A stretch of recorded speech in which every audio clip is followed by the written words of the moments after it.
پہلے بھی اس چیز پہ کافی ڈبیٹ ہوئی تھی. پی ایس سی نے بڑا باریکلی اس چیز کو دیکھا ہے اور بڑا ایفیشینسلی پی ایس سی نے اس مسئلے کو دیکھا ہے کہ یہ لاسز جو ہے ملک کے کیوں اتنے ہو رہے ہیں.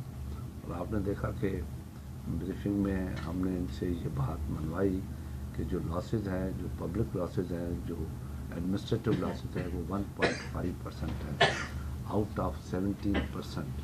اور 1% لاس کی جو قیمت بتائی گئی، جو 1% لاس ہوتا ہے اس کا 12 بلین روپیز بتایا گیا. اگر 1% ہے تو اگر 18% پہ آپ جائیں گے تو تقریباً یہ ہو جاتا ہے 250 ارب روپے. اگر 1.5 آپ نکال لیں گے تو تقریباً 10 سے 17 بلین ہوتا ہے. 18 بلین اگر نکال لیں تو 190 بلین روپیز صرف لائن لاسز سے ہے. اس پہ میں نے ان سے کہا ہے کہ یہ کیوں ہے، تو لوگوں نے کہا ہے کہ ایک تو اولڈ لائن ہے، پرانی لائن ہے.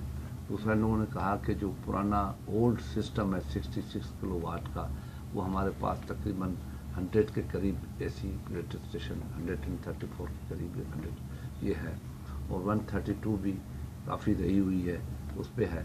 جتنا اس کا 66 سے 130 پہ آئیں گے تو لاس جو ہے تقریباً یہ امیڈیٹلی 50% ہو جائے گا.